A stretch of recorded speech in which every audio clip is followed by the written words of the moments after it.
할렐루야.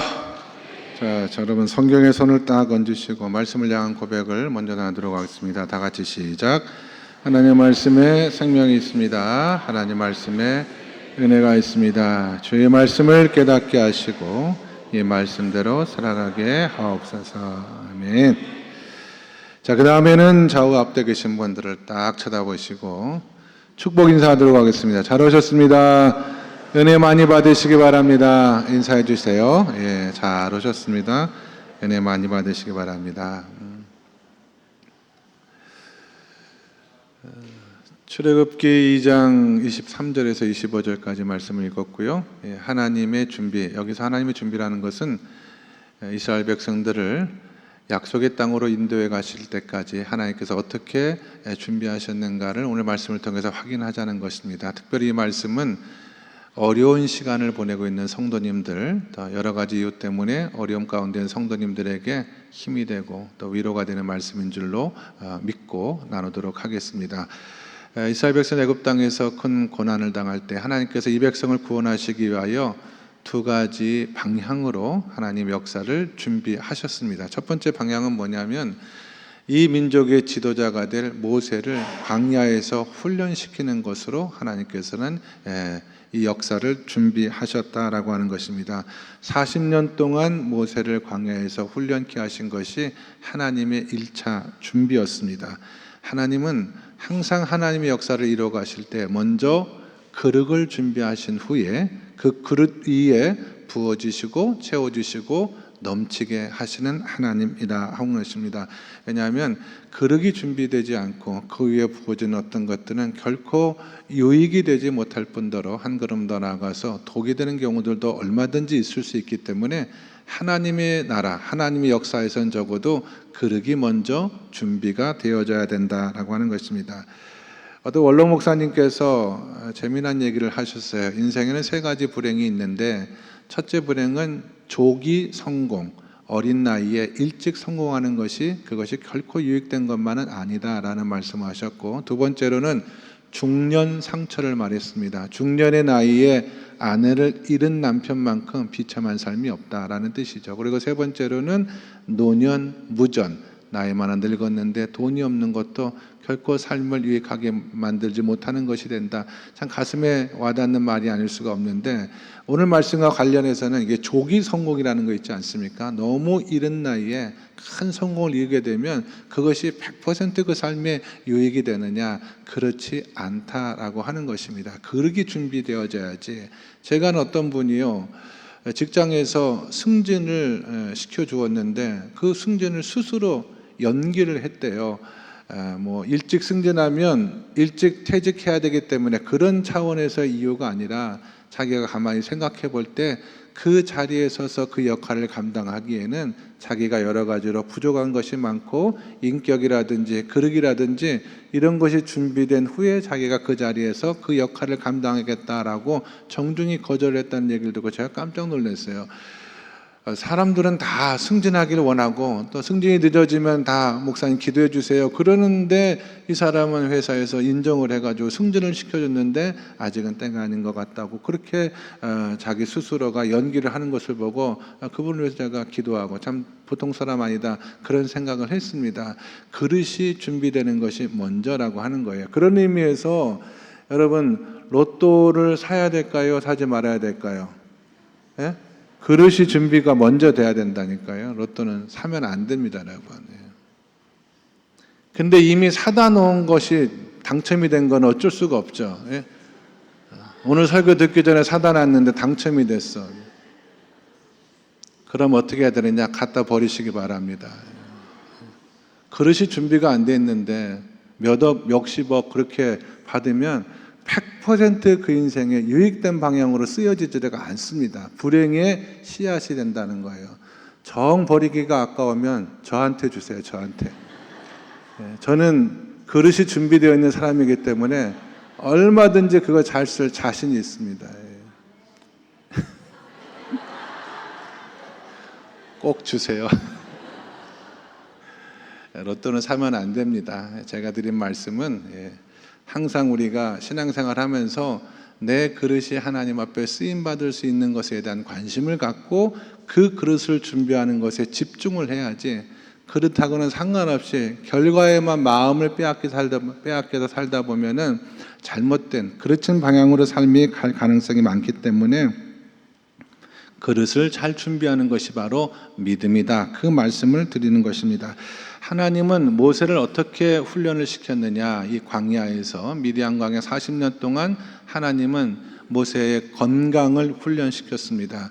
여러분, 광야에서 40년을 산다라고 하는 것은 거의 들사람으로 산다는 의미와 마찬가지거든요. 광야에서 모세는 굉장히 강인한 사람으로 훈련을 받았습니다. 아마 모세가 애굽의 왕궁에서 40년 혹은 80년을 살았다라고 한다면 하나님이 인도하시는 이 위대한 출애굽의 역사 가운데 쓰임받지 못했을 가능성이 매우 커요. 건강 때문에. 그러나 하나님은 모세를 광야에서 40년 동안 훈련시킴으로 말미암아 모세가 하나님의 부름을 받아 죽는 날까지 병든 기억이 한 번도 없어요. 건강한 몸으로 하나님의 사명을 감당케 하셨고, 또 하나 중요한 것은 하나님은 왜 모세를 광야에서 40년 훈련시켰느냐? 그 광야 자체를 모세로 하여금 훈련케 하셨다라고 하는 것입니다. 여러분, 광야는 눈에 보이는 특별한 길이 없습니다. 그럼에도 불구하고 광야에는 분명한 길이 있다라고 하는 거예요. 우리 같은 사람의 눈에는 보이지 않지만 어디로 가면 위험하고 어디를 가면 안전하고 어떤 풀은 먹어도 되지만 어떤 건 먹으면 안 된다라고 하는 이 모든 것들은 광야에서 특별한 훈련을 받지 않는 사람으로는 경험하기 어려운. 모세가 왜 광야에서 40년을 미리 훈련받았을까요? 하나님께서 그를 40년 동안 광야길을 걷는 출애굽의 여정의 지도자로 사용하시기 위해서 미리 하나님께서 모세에게 경험하고 훈련케 하신 것이다라고 하는 거예요. 제가 요새 산길을 좀 걷는데요, 산길을 한참 걷다 보면은요, 길이 없는 것 같은 때가 있거든요. 길이 보이질 않아요. 그런데 자세히 보면은 길이 있는 것을 발견하게 되거든요. 광야에도 보이지 않지만 길이 있다 이 말이에요. 그 길을 걸어가고 그 길을 인도할 수 있도록 하나님께서 모세를 40년 동안 훈련시키셨다. 어떤 분야에서 전문가가 되기 위해서는 그 환경 속에서 배워야 되는 거거든요.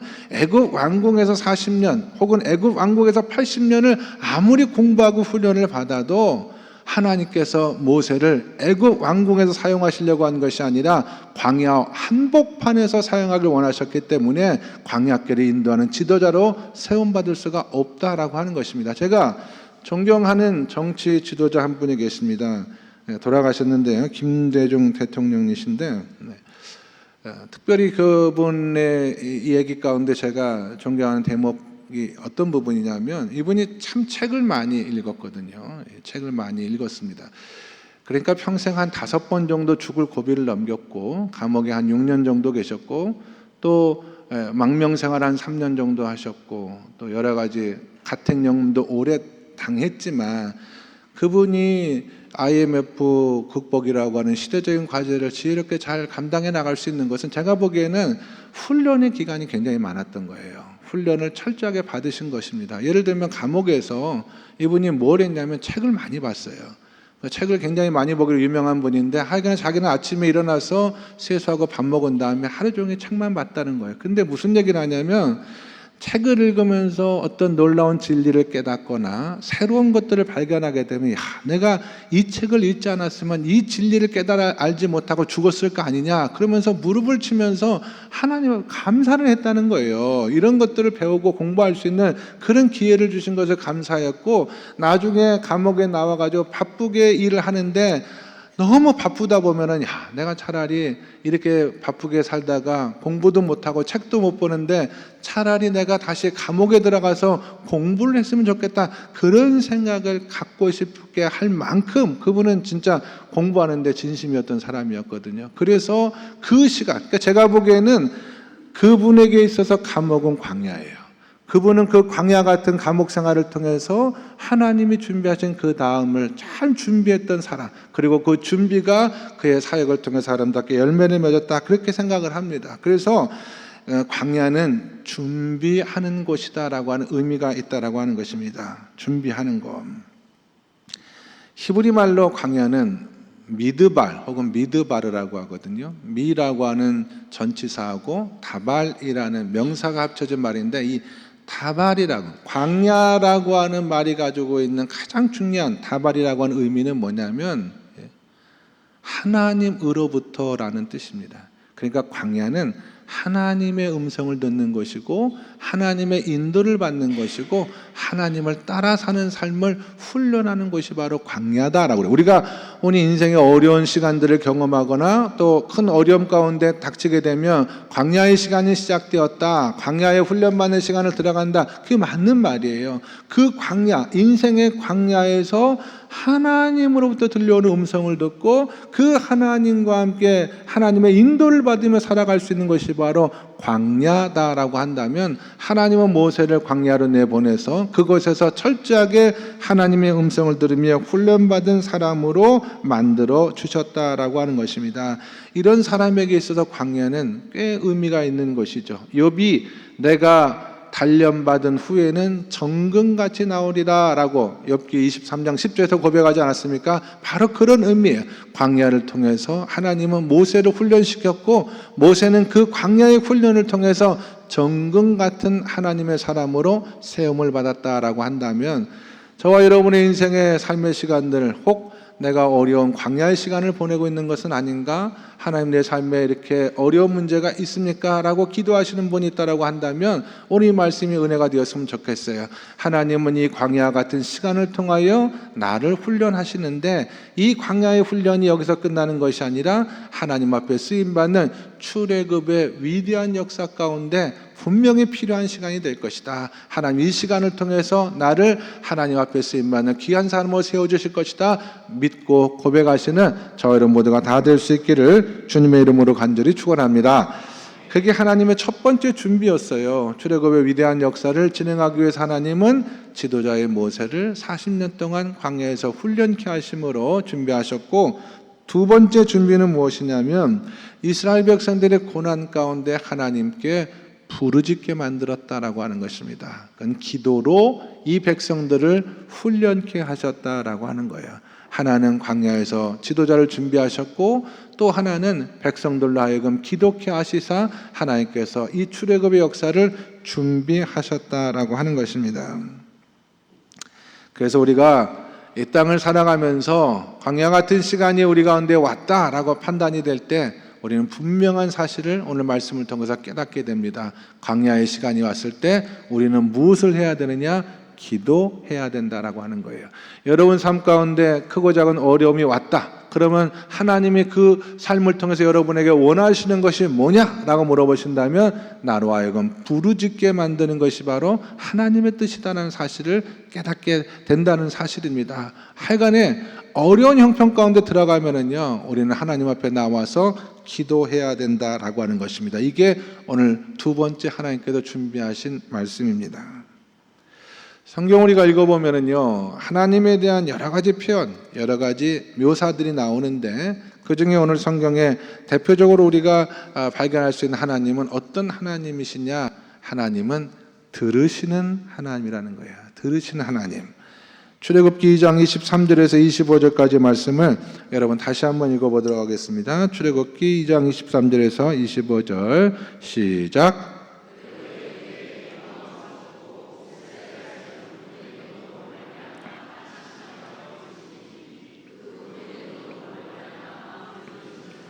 여호와 하나님께 상달된지라. 하나님의 그들의 고통 소리를 들으시고 하나님의 아브라함과 이삭과 야곱에게 세운 그의 언약을 기억하사 하나님의 이스라엘 자손들을 돌보셨고 하나님의 그들을 기억하셨더라. 아멘.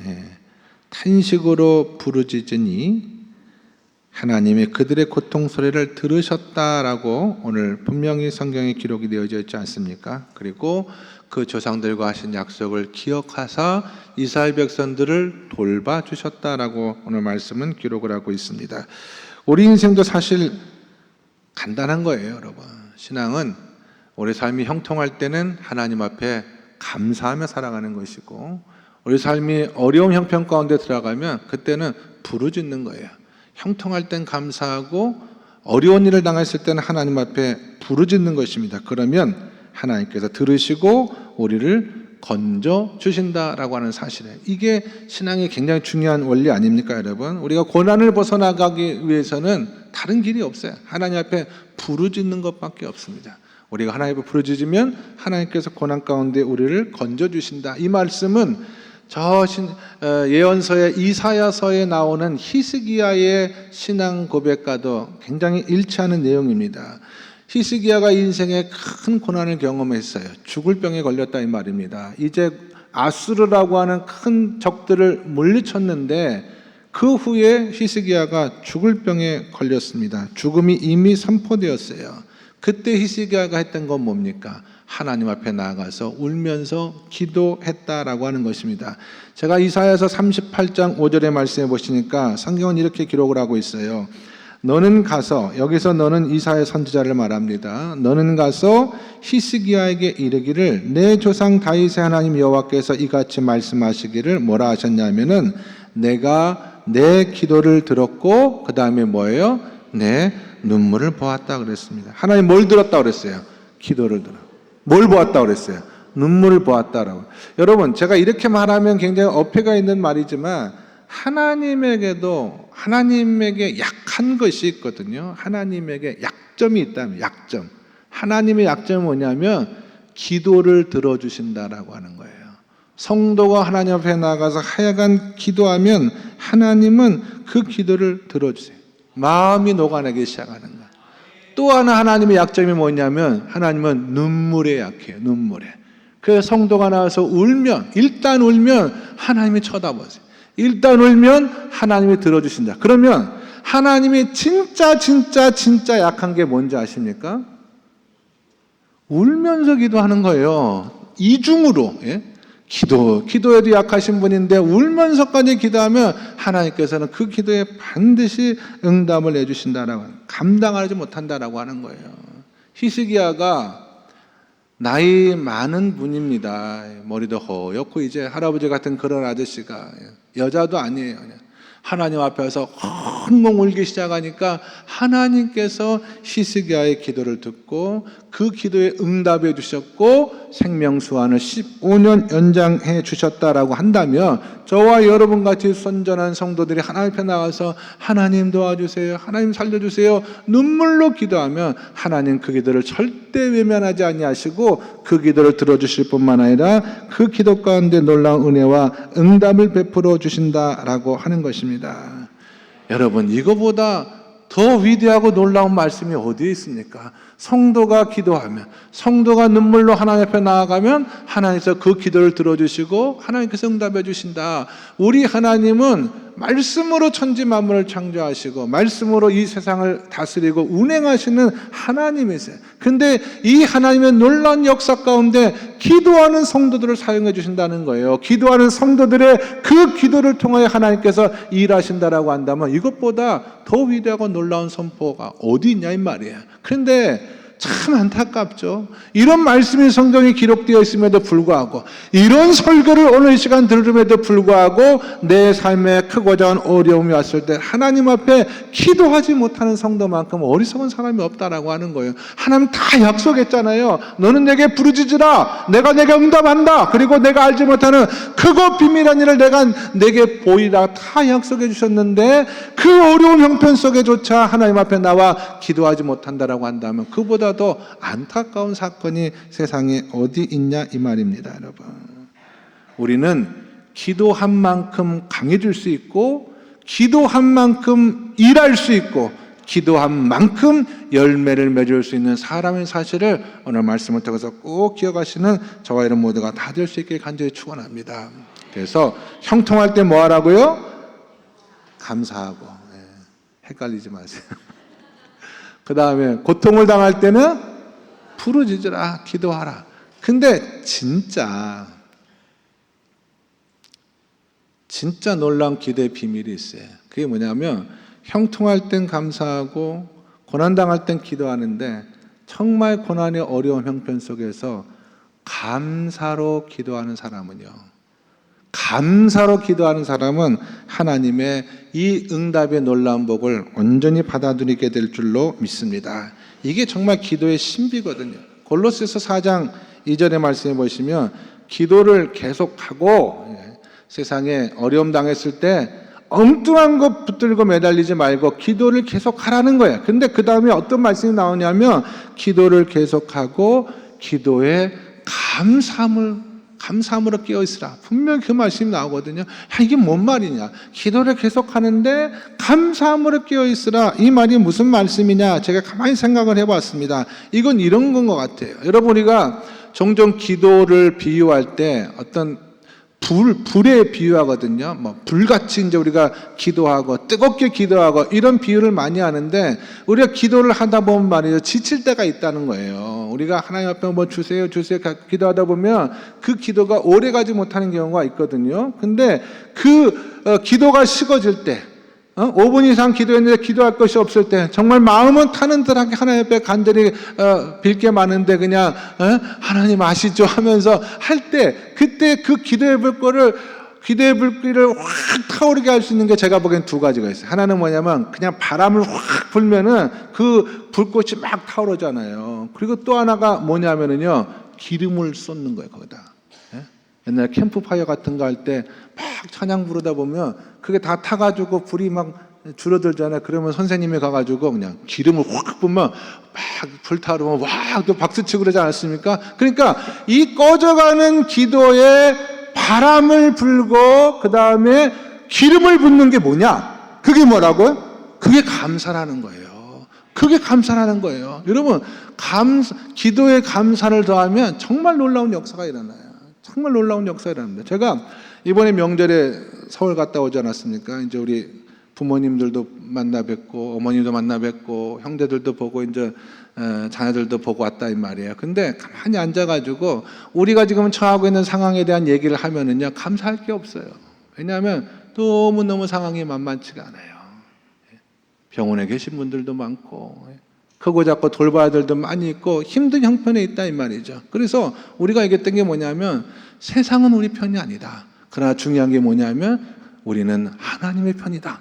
세상은 우리 편이 아니거든요. 세상은 저절로 우리를 좋은 길로 인도하지 않아요. 그런데 우리는 하나님의 편이라는 거예요. 우리가 하나님 앞에 감사기도를 드렸어요. 예배드리면 하나님 앞에 감사기도를 드렸거든요. 하나님께서 이만큼이라도 우리를 지켜주시고 인도해 주셔서 너무너무 감사하다. 하나님께서 우리 가정을 이만큼 지켜주셔서 감사하다 하다 보니까 저마다 입술에서 막 간증이 쏟아져 나오는데 그게 참 은혜가 되더라고요. 그냥 형편이 감사할 것이 많아서 감사하는 건 누구나 하잖아요. 근데 우리는요, 그런 형편에서 감사하지 않았어요. 너무나 어려운 형편 가운데 있지만 하나님 감사합니다. 하나님 감사한다 고백을 붙들었을 때 우리 마음속에 하나님께서 베푸는 놀라운 은혜가 있더라고요. 그래서 돌아오는 길에 너무너무 감사했어요. 하나님 앞에. 하나님께서 함께 하시는 그런 은혜가 있고 우리 자식들이 어려움 속에서도 말씀 붙들고 신앙생활 잘하고 있구나, 그런 감사가 있는 것이고 우리 부모님들 하나님께서 책임져 주시겠구나, 그런 은혜와 믿음의 마음 가운데 가득 채워지는 역사를 경험하게 되었거든요. 그래서 어려운 형편 속에서 기도하는 성도들이 있지 않습니까? 기도하셔야죠. 그러나 제가 말씀드린 것은 그 기도에 뭘 더해라? 감사를 더해보세요. 감사를 더해보시면 하나님께서 확실하게 우리의 삶을 어려움 속에서 건져주시고 하나님께서 우리의 삶을 은혜 가운데 인도하시는 놀라운 역사를 경험하게 될 줄로 믿습니다. 말씀의 결론은 기도는 성도들의 삶의 엔진이라고 할 수가 있습니다. 여러분, 우리 삶을 하나님 앞에 힘 있는 삶으로 이끌어 인도하는 것은 기도의 엔진을 통해서, 가끔 예배드릴 때 보면 말이죠, 쭉 쳐져 있는 성도들이 있어요. 무슨 이유인지 모르겠습니다만은 예배에 집중하지 못하고 쭉 쳐져 있는 성도들이 있거든요. 근데 그런 성도들이 찬양 부르고 말씀 듣고 또 기도하는 가운데 막 영이 살아나고 변화되는 그런 역사를 제가 예배 가운데다 많이 경험을 한다 이 말이에요. 하나님께서 함께 하시면, 하나님께서 함께 하시면, 여러분 고린도후서 4장의 말씀에 보시면은요, 예배 가운데에도 혼미케 하는 영들이 역사한다 그랬어요. 우리 삶 가운데는 이 세상신이 혼미케 하는 영이 역사해서 우리로 하여금 말씀에 집중하게 하지 못하고 예배에 집중하게 하지 못하고 삶의 시간들을 통해서 하나님 앞에 기도하지 못하게 만드는 영들이 있는데, 그러나 하나님 앞에 우리가 기도하면, 우리 중보기도원도 이 시간 이 예배를 위해서 기도하면 이 혼미케 하는 영의 역사들을 뚫고 하나님의 말씀이 성도의 마음 가운데 들어간다는 거예요.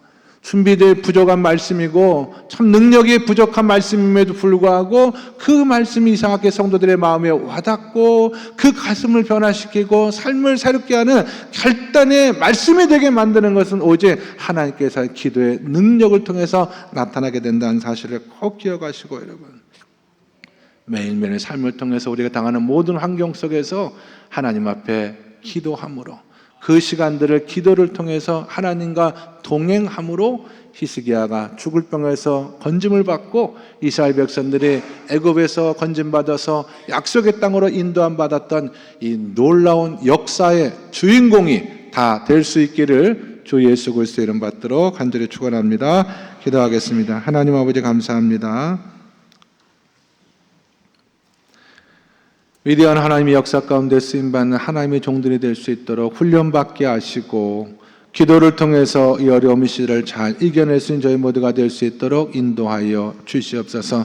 기도 가운데 하나님의 들으심이 있고 하나님의 응답이 있고 하나님의 역사가 있다는 사실을 깨닫게 도와주시고, 우리 신앙과 믿음의 엔진되는 이 기도를 하나님 아버지께 아름답게 드리며 살아갈 수 있는, 그래서 질병이 낫고 가정의 문제가 해결되고 출애굽의 위대한 역사가 우리 삶 가운데 아름답게 열매 맺는 삶의 주인공이 될 수 있도록 주님 도우시고 인도하여 주시옵소서. 예수 그리스도 이름 받들어 기도드리옵나이다. 아멘.